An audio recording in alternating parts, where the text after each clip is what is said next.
Hi, it's me again, Ben. And last time, I came so close to being whooped by our principal.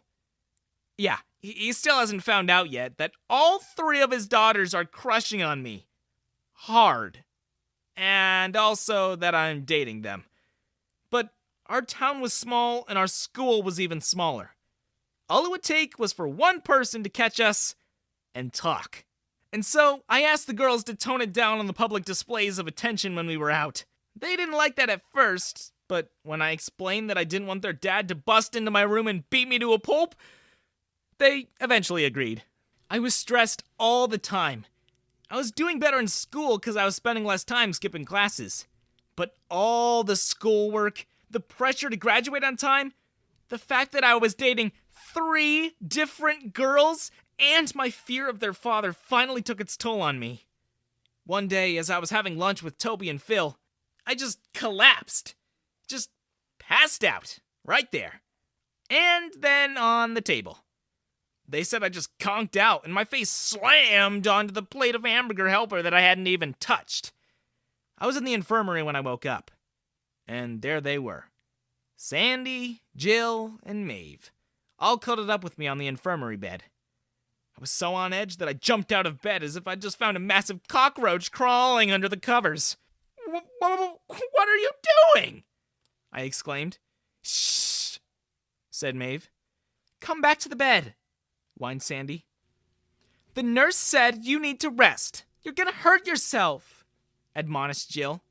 But no matter how pretty they were, the last thing I wanted to do was get found hanging out with all 3 of Principal Briggs' daughters in the same bed. What if someone sees us? I hear Nurse Joy has a big mouth, I said in the loudest whisper I could manage. Oh, shush, said Sandy. That's mean. Relax. Nurse Joy's chill. We told her to go get herself a coffee so she won't be back here for a while. Come, said Maeve, patting the space beside her on the bed. Come back here. I don't know if it was the surprise of the situation or the fact that I hadn't eaten in 2 days due to all the stress I'd been going through. But as I tried to take a step towards the bed, I felt my head spin. Suddenly, everything was dark, but I could still feel how my legs began to give in. And then I was home. Hey, you. I heard my stepsister's voice in my ear before I blinked my eyes open. I looked around. I saw my desk, the sunset from my window, and my posters. And then I noticed how close my stepsister's face was to my face. It almost gave me a heart attack. I jumped away, but she held me down. Hey, you, I said awkwardly. Why are you so close? I just like watching you sleep, she said. You look so peaceful. So unworried. That sounded weird. I imagine it sounded strange coming from anyone. But even so when it came from my stepsister. First, 'cause his dad married my mom. And second, 'cause she never really gave me any kind of particular attention. Apart from pulling pranks on me and calling me dork. So I told her, You're weird. You're weird, she said back. The smile on Yana's face began to fade. And then I saw tears welling up in her eyes. Well, that was a sudden turn of events, I thought. Hey, I said. What's wrong? She scratched the back of her head and looked away. She spent a long while just sitting there, avoiding having to look at me, and opening and closing her mouth as if she wasn't sure how to say what she was trying to tell me. Wow, you can't even look at me, huh? Is my face that ugly? I said with a nervous laugh. It was a weak, very weak attempt at lightening the situation. And suddenly, Yana began to cry. Yana sniffed. She said, when you fainted again, they had to take you to the hospital and I did not like where Yana was headed. But I just wanted her to get it over with. Spit it out! I yelled in frustration. I'm sorry. I'm sorry. This is hard, she sputtered. I felt bad that I was short with Yana. She was a pain most of the time, but she was never mean, and she definitely didn't deserve to be yelled at. So I apologized. Before I could finish saying sorry, she lunged at me and hugged me so tight, I felt air escape my lungs. The doctor, they found out you have leukemia. She trailed off and began sobbing into my shoulder. They wanted you to stay at the hospital, but I told them I was taking you home. I didn't want you to wake up in that awful place. I'm going to make sure you get the best doctors in the country. I didn't know what to say. I guess hearing it just made me feel numb. It wasn't as if I didn't know it was a possibility. The illness wasn't hereditary, but it was always a possibility that the risk factors were there for me to be more likely to have it. My mom got diagnosed when she was pregnant with me, and she died of it a couple of years ago. They said it was very rare for it to be passed down, but it was possible.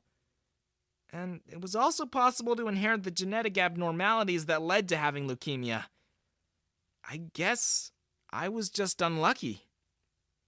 My sister did not let me go that night. She stayed in the room with me until she fell asleep in the armchair beside my bed. I lay awake, staring at my ceiling with tears running down my face. I couldn't even begin to process it.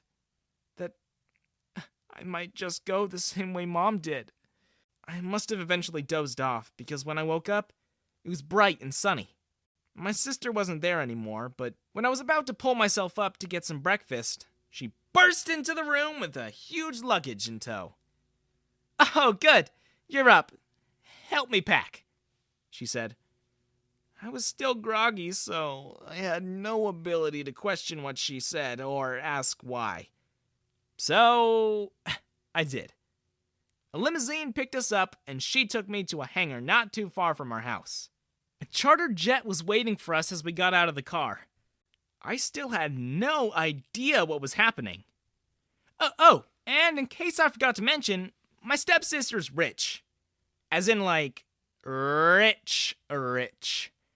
As in, a billionaire with a capital B. She'd struck it big in the art world. Back when it was just her and my stepdad, she started doing graffiti as a way to rebel. But then, her art got recognized. Soon, she was doing murals for international companies. Her fame took off. Then, she used her status to launch her own business. She sold shirts and other merch with her artwork on them. I think just a month before my diagnosis, a painting she did sold for about, $4 million. But despite all that, she still lived with us and lived her life normally. This was really the first time I'd ever seen her spend a huge amount of money. The plane she chartered took us to an island in the Philippines called Coron. First, we went to see the sights. The otherworldly lagoons of azure and turquoise waters, the likes of which I'd never have believed existed if I didn't see it with my own eyes. The jagged limestone cliffs that seemed to burst out of nowhere from the depths of the sea, and the fine, blindingly white sand beaches. When we sat down for lunch in one of the most picturesque seaside restaurants I'd ever seen, I finally asked her why we were here. "Just this once," she said. "Just this once. I want you to have everything you ever wanted, to experience all the good things about life. And then, when we get home, we'll fight this disease. I'll fight it with you, okay? I promise." Oh, that made me tear up. She wanted me to have an awesome time before I had to go through what my mom did. That was the best thing anyone had ever done for me. So I did my best to put on a smile. I wanted to enjoy everything she had planned without thinking about other stuff. I'd even forgotten that I had 3 girlfriends waiting for me at home. Everything else seemed insignificant. All that mattered was the present. So, I had as much fun as I possibly could have. She took us to a private island she'd rented. We stayed and lofted there for about a week. We snorkeled, went ziplining, and lounged in the tropical sun as we sipped on endless glasses of sublime mango smoothies. After we'd had enough of the beach, we went north of the country to the cold mountain of Ifugao. She hired a helicopter to fly us over the 2,000-year-old rice terraces. And then we landed in a tribal village where the country's oldest traditional tattoo artist lived. Yana wanted to get a picture with her idol. She always gushed whenever she would talk about her. And when we met her, Yana whispered to me that she wanted to fight as hard as that old lady did so we could grow up to be 102 years old just like her. After that, she flew me to Japan. We visited Mount Fuji. We shopped for toys and clothes and gadgets till our feet hurt. Then, we went to Shibuya. And at that insanely busy intersection, she pulled me through the bustling crowd and guided me to the middle of it where no one was walking. And then, she took my hand and held it tight. I looked up and around me. The city throbbed with life. People walked as if their destinations would disappear if they didn't rush to them. Neon lights glowed and gave the night an ethereal glow. And all around us, the hum, the breath, the constant pulse of Tokyo made me feel alive. After a long night's rest and a highly unusual breakfast of an omasake that Yana requested to be open early for us, we flew to France. Not Paris, but a tiny village called Saint Martin de Ré. Coming from the hustle and bustle of Tokyo, the charming, quiet, centuries-old town was the perfect way to end our vacation. We ate at the best restaurants the island could offer, and sat by the water for hours doing nothing but people watching. On our last night, she kissed me, and I kissed her back. And even though I knew I had girlfriends waiting for me, something about Yana just made me feel safe and loved. The problem was, of course, she's my stepsister. We jetted back home. We didn't talk the whole way back. She spent the whole flight staring out of her window, and I pretended to be asleep. I wanted to tell her that I loved her, but what consequences would that entail? Even more than the fact that I was also dating 3 sisters. I couldn't even admit that to her. The moment we landed, she took me to the best hospital in the country. I started treatment, and it's been endlessly grueling. My doctors are doing their best, though. I'm starting to feel better than before, but I've got a long ways to go. Wish me luck.